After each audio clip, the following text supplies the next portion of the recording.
आप सब? नींद तो नहीं आ रही? पक्का? बहुत बहुत खुशी हो रही है जयपुर आते हुए। आई एम हाफ राजस्थानी, मेरे पापा जयपुर को बिलोंग करते हैं और अब कार्टर एलोकेशन भी राजस्थान हुआ है, तो अब बस यहीं पे रहना है, यहीं पे काम करना है आप सबके लिए। तो आई थिंक अथर सर ने बहुत मोटिवेट किया, उसके पहले Chandramohan sir, Vipin sir and Sarneet ma'am. Civil services हम जब भी सोचते हैं तो बहुत सारी चीजें, अच्छा लाल बत्ती, अच्छा रुतबा है, अरे वाह, इतनी रिस्पेक्ट मिलेगी, एक ग्लैमर भी है, और हम इन सब चीजों से अट्रैक्ट हो जाते हैं कि यूपीएससी की तैयारी करेंगे, सिविल सर्विसेज देंगे। पर ये जो पूरी जर्नी होती है ना प्रिपरेशन की, ये सबको पता ही है काफी मुश्किल होती है। और फिर अगर इन्हीं चीजों से मन भरता है तो 5-10 दिन बाद ये सब चीजें आपको मोटिवेट ही नहीं करेंगी, और फिर आप क्या सोचेंगे, जब रोज पढ़ना पड़ेगा 10-10 घंटे, हमसे नहीं हो पाएगा। ऐसे वैसे काफी सारे लोग प्रिपरेशन कर रहे होंगे already. How many of you feel हमसे नहीं हो पाएगा? ये फीलिंग आती किस किस को है? अरे सच बताओ, किस किस को लगता है कि हर दूसरे तीसरे दिन ऐसे ख्याल आता है, नहीं हो पाएगा, बहुत मुश्किल है, हमसे नहीं हो पाएगा? नहीं, ये सच बता रही हूँ, ये सबको लगता है, ये मुझे हर दूसरे तीसरे दिन लगता था। Everybody feels this way.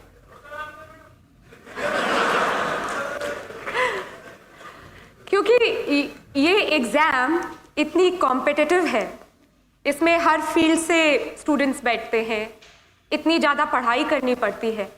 ये वाजिब है कि आपको हर दूसरे तीसरे दिन लगेगा कि बहुत मुश्किल।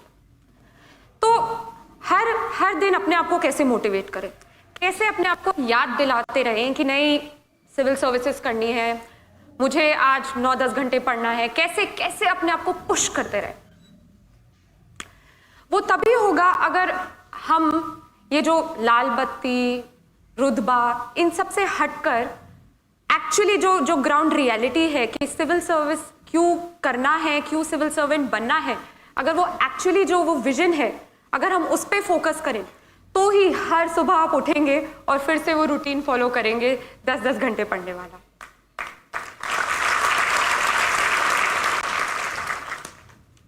हम रोज अखबार पढ़ते हैं, सिविल सर्विस एस्पिरेंट्स तो पढ़ते हैं अखबार। कितने लोग अखबार पढ़ते हैं अच्छे से एज इन 2 घंटे लगा के अंडरलाइन करके?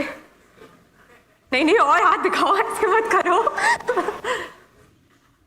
सो हम पढ़ते हैं और चीजों के बारे में जानते हैं। अच्छा, यहाँ पे रोड ठीक नहीं है, यहाँ का पानी गंदा है, हवा जहरीली है, इंफ्रास्ट्रक्चर बेकार है, उतनी जॉब्स है नहीं जितनी चाहिए।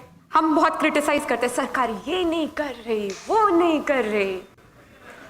पर कितने लोग हम एक्चुअली सोचते हैं कि अच्छा, हम पढ़ ले ये, हम फिर ये प्रोफेशन ज्वाइन कर ले और फिर हम कुछ चेंज लाए?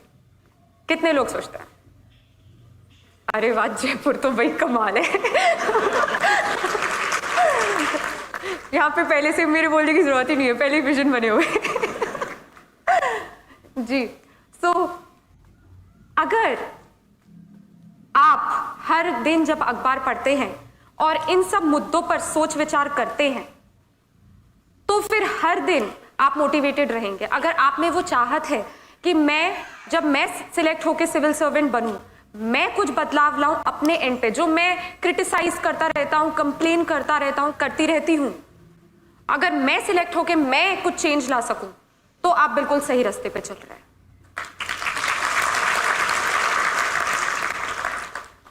मैं आपके साथ एक इंसिडेंट शेयर करूंगी। मैं रिसेंटली हैदराबाद में थी। वहां पे I met a lady officer. She has also got selected along with me this time. उनकी स्टोरी एक्चुअली बहुत हार्ट टचिंग थी, इट टच्ड माई हार्ट। तो इनकी शादी बहुत जल्दी कर दी गई, और इवन शादी के पहले जब ये अपने पेरेंट्स के साथ रहती थी, तो इनके साथ बहुत डिस्क्रिमिनेशन हुआ, इनके भाइयों को ज़्यादा एजुकेशनल अपॉर्चुनिटीज़ मिली और इनको एकदम, जैसे वो मुझे बता रही थी कि इनको कुछ नहीं समझा। फिर इनकी शादी करा दी गई। शादी करा दी गई तो हस्बैंड ने कुछ नहीं समझा, इन लॉज ने कुछ नहीं समझा। उनका बहुत मन था कि वो सिविल सर्विसेज एग्जाम दे, पर कोई सपोर्ट ही नहीं था। यहाँ पे हम बात करते हैं काफ़ी लोगों की कि चलो हालात ठीक नहीं थे बट फैमिली सपोर्ट था, कोई ना कोई था तो गाइड करता रहा, सपोर्ट करता रहा और इसलिए सक्सेस मिल गई। ये एक ऐसी कहानी है जहाँ सर्कमस्टेंसेस भी फाइनेंशियल इतने अच्छे नहीं थे और कोई सपोर्ट ही नहीं था। और इनका बहुत मन था कि सिविल सर्विसेज करना है, तो कैसे भी लड़ झगड़ के फर्स्ट अटेम्प्ट दिया, नहीं हुआ। एंड पेरेंट्स ने बहुत सुनाया, इन लॉज ने बहुत सुनाया, हस्बैंड का तो कोई सपोर्ट ही नहीं था। पर इनमें बहुत चाहत थी कि नहीं, मैं देश के लिए कुछ करना चाहती हूँ, मुझे सिविल सर्विसेज करना है, मुझ में वो पैशन है। इन्होंने दूसरा अटेम्प्ट दिया, फिर भी, तीसरा अटेम्प्ट दिया, फिर भी नहीं हुआ। रिश्तेदार पता ही कैसे होते हैं, सुना सुना सुना के उनको इतना परेशान किया। उनका हस्बैंड उनसे अलग रहने लग गया। फोर्थ अटेम्प्ट दिया, फाइनली हो गया, इंडियन फॉरेन सर्विस। एंड हम इस फायर, इस पैशन की बात कर रहे हैं जो चाहिए इस एग्जाम को क्लियर करने के लिए। इतनी इतनी इतनी इतनी हिम्मत चाहिए कि चाहे कोई भी ऑड हो, कोई भी कठिनाई हो, कोई भी डिफिकल्टी हो, आप कर सकते हैं। देखिए, ना ही वो कोई रईस खानदान से थी और फैमिली सपोर्ट नहीं था, हस्बैंड आपसे अलग रहने लग गया। सोचिए किस परिस्थिति में दिया, और चौथे अटेम्प्ट में। तो ये this is the passion we are talking about. Michael Phelps का नाम सुना है आप सबने? तो बीजिंग ओलंपिक्स जब हुए थे, उसके जस्ट आप समझ लीजिए 1-2 महीने पहले की बात होगी, उनका एक्सीडेंट हुआ। डॉक्टर ने बोला कि उनका शायद राइट हैंड इंजर हो गया था। And he said, doctor said that I don't think अभी आप यूज राइट हैंड से कर पाएंगे, कि ज़्यादा चोट लगी है। ही सेड, तो क्या हुआ, पैर तो है। And then he went on to win 8 medals in Beijing Olympics. So कितनी कितनी मुश्किलें आती हैं, कितनी परेशानियां आती हैं, पर अगर वो दिल और दिमाग में है कि नहीं करना है तो करना है, और लोग फिर करके दिखाते भी हैं। सिविल सर्विसेज, जैसे कि मैंने कहा कि काफ़ी मुश्किल परीक्षा होती है, देश की सबसे कठिन परीक्षा होती है। इतने सारे लोग बैठते हैं, हर दूसरे दिन मैंने बताया ऐसा लगता है हमसे ना हो पाएगा। तो ये जो मेंटालिटी है, इसको टैकल करने के लिए आपको सबको अपने लिए वो एक वजह ढूंढनी है। वो एक वजह ढूंढनी है कि आपको वो क्या चीज़ मोटिवेट करती है। क्योंकि आएंगे सबके जीवन में किसी ना किसी प्रकार की कोई ना कोई डिफ़िकल्टी, कोई ना कोई परेशानी आएगी। कभी कुछ हो जाएगा, कभी आपके पास वो मीन्स नहीं होंगे, कुछ ना कुछ होगा। बट अगर वो एक सोच है आपके दिमाग में, तो वाकई आप फिर आपको कोई रोक ही नहीं सकता। इस परीक्षा में जैसे कि 3 भाग होते हैं, प्रीलिम्स, मेंस एंड इंटरव्यू। काफ़ी लोग मुझसे पूछते हैं कैसे प्रिपेयर करें, फर्स्ट स्टेप क्या होता है प्रिपरेशन का। और मैं सबको यही कहती हूँ कि फर्स्ट स्टेप है कि आप पूरा यूपीएससी सिलेबस याद करें, मेमोराइज करें, अपने दिमाग में बिठा लें। क्योंकि अगला सवाल वो होता है कि न्यूज़पेपर कैसे पढ़ते हैं। न्यूज़पेपर ऐसे पढ़ते हैं कि जब आपके दिमाग में वो पूरा सिलेबस बिल्कुल छपा हो, तो जब आप अगले दिन अखबार पढ़ेंगे तो ऑटोमेटिकली आपका खुद दिमाग बोलेगा, अच्छा ये मेरे एग्जाम से रिलेटेड है क्योंकि ये सिलेबस टॉपिक में था, अच्छा ये नहीं है क्योंकि ये सिलेबस टॉपिक में नहीं था। तो सिलेबस याद करना बहुत ज़्यादा इंपॉर्टेंट है, क्योंकि वो आपको अपडेटेड रखेगा। कुछ भी आपके अराउंड हो रहा होगा, आप जब भी अखबार पढ़ेंगे, न्यूज़ देखेंगे, रेडियो पे कुछ सुनेंगे, इंस्टेंटली आप कनेक्ट कर। क्या बताऊँ, सबसे डरावना मोमेंट होता है लाइफ का यूपीएससी इंटरव्यू। आपको वो अच्छी तरीके से हर तरीके से ग्रिल करेंगे। इनफैक्ट जब आप वेटिंग एरिया से इंटरव्यू बोर्ड की तरफ चल के जा रहे होते हैं तब आप यही सोचते हैं बस भगवान बचा लेना बस। पर जब आप बोर्ड के इंटरव्यू रूम पे नॉक करेंगे और वो आपको बोलेंगे यस कम इन, और फिर आप बोलेंगे गुड मॉर्निंग मैम सर जो भी है, तो वो जो आपको हल्की सी स्माइल देंगे उसके बाद फिर लगता है चलो ठीक है, अभी मरने वाले नहीं है, अभी जिंदा रहना है। और ये बहुत डराने वाली बात होती है कि नहीं वो तो खा जाएंगे तुम्हें वहाँ पे, बट वो काफ़ी काइंड होते हैं, they are very supportive and वो इवन हिंट्स देते हैं अगर उन्हें लगता है कि आप हिंट से थोड़ा और बेहतरीन आंसर दे पाएँ। तो इसलिए डरना नहीं चाहिए, बट मैं क्यों झूठ बोलूँ, सबसे डरावना मोमेंट होता है लाइफ का और बहुत प्रेशराइज्ड होता है, बहुत तरह तरह के लोग भी देखने को मिलते हैं। अथर सर ही मुझे बता रहे थे कि जब वो लोग वेटिंग एरिया में बैठे थे तो एक महाशय खड़े हुए, उनका नाम कॉल आउट हो, उनकी चांस आई, तो खड़े हुए और डिओड्रेंट निकाला और यूँ पूरा तो बहुत देखने को भी मिलता है। पर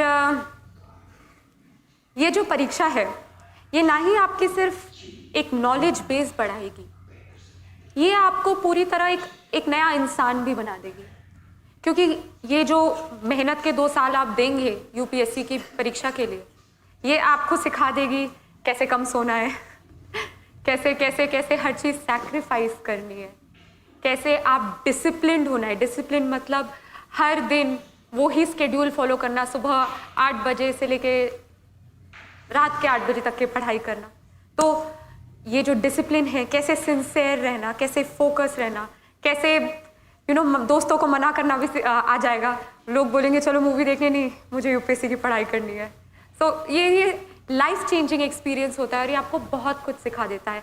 जो मुद्दे चल रहे हों आपके आसपास देश विदेश में, आप इतना पढ़ेंगे उन पे कि आपके ओपिनियंस बनने लग जाएंगे कि नहीं ये गलत है, ऐसा होना चाहिए, या ये सही है, ये बिल्कुल ठीक हो रहा है। तो ये इसको एक अपॉर्चुनिटी की तरह भी देखिएगा कि आप जब इस एग्ज़ाम के लिए पढ़ रहे हैं तो ना केवल आप सिर्फ अपनी नॉलेज बढ़ाएं, बट अपने आप को एज अ पर्सन भी डेवलप करें, क्योंकि वो सिर्फ पढ़ाकू लोग नहीं चाहते, वो ऐसे लोग चाहते हैं जो आराम से अपनी दिल की बात व्यक्त कर पाए, जो एक लीडर बन के सारे सेक्शंस ऑफ सोसाइटी को साथ लेके आगे बढ़ पाए, जो बहुत कंपैशनेट हों, जो सेंसिटिव हों, जो भारतीय संस्कृति को समझते हों। तो ये एग्ज़ाम सिर्फ एक नॉलेज एक्वायरिंग एग्ज़ाम नहीं है, ये एग्ज़ाम आपको एज एन इंडिविजुअल भी चेंज करती है और आपको एक अपॉर्चुनिटी की तरह से देखना चाहिए कि आप कैसे एक बेहतर रिस्पॉन्सिबल सिटीजन बन पाए। तो ये पूरी फिलॉसफी है इस एग्ज़ाम की। अब अगर हम बात करें कि इस एग्ज़ाम में इतना डर लगता है, इतनी कंपटीशन है, हाँ है, बट अगर आप में वो सोच है, आप रेडी हैं कि नहीं मैं कल अगर मुझे कोई बर्थडे पार्टी में इनवाइट करे और मैं बना करके फिर भी पढ़ सकता हूँ, आप में वो सैक्रिफाइसिंग एबिलिटी आ गई है, तो फिर सीरियसली इस एग्ज़ाम में और कुछ चाहिए ही नहीं। इस एग्ज़ाम में चाहिए एक हार्ड वर्क, डेडिकेशन, सिंसेरिटी और आई थिंक सबसे ज़्यादा एक हैप्पी आउटलुक, एक पॉजिटिव आउटलुक। हम लोग सोचते हैं कि यूपीएससी की पढ़ाई बस कमरा बंद करके बैठना है, सुबह 4 बजे उठना है, भगवान की पूजा करनी है, ये है वो है, ये सब तो ठीक है, बट इससे ज़्यादा इम्पॉर्टेंट है कि आप एक बहुत ही पॉजिटिव पर्सन बने रहें पूरे वो 2 साल। पॉजिटिव इन द सेंस कि आप खुश मिजाज ही रहें, आप ये नहीं कि कमरा बंद कर दिया, सबसे नाता तोड़ दिया, सब फ़ोन वोन बंद कर दिया। हम नॉर्मल इंसान हैं, हमें भी एक आम इंसान की तरह बातचीत भी करनी है, पढ़ाई भी करना है और एक नॉर्मल बैलेंस्ड माइंड भी रखना है। तो मैं तो सबको यही कहती हूँ कि हर 15 दिन 1 दिन बाहर के लिए निकालिए, कहीं घूम के आइए, दोस्तों से मिलिए और पेरेंट्स से तो हर दिन बात करनी चाहिए, क्योंकि वो आपको कॉन्स्टेंटली बूस्ट करते रहेंगे, मोटिवेट करते रहेंगे कि जब भी आपको अच्छा ना लगे कि शायद नहीं हो पाएगा, शायद मैं उतना नहीं पढ़ पाऊँगी या पढ़ पाऊँगा, तो वो आपको हमेशा याद दिलाते रहेंगे कि नहीं, आप में वो काबिलियत है कि आप इस एग्ज़ाम के लिए बैठ सकते हैं, आप में वो काबिलियत है कि आप एक अच्छे सिविल सर्वेंट बन सकते हैं। और खुदा ना खास्ता अगर ना भी हो सिविल सर्विसेज में, तो अगर वो सोच है कि मुझे कुछ करना है तो आप किसी और तरीके से करेंगे, और वाकई अगर एक दरवाजा बंद होता है दूसरा खुलता है, और अगर एक चीज हासिल ना हो तो हमेशा याद रखिए भगवान ने आपके लिए और बेहतरीन चीज रखी।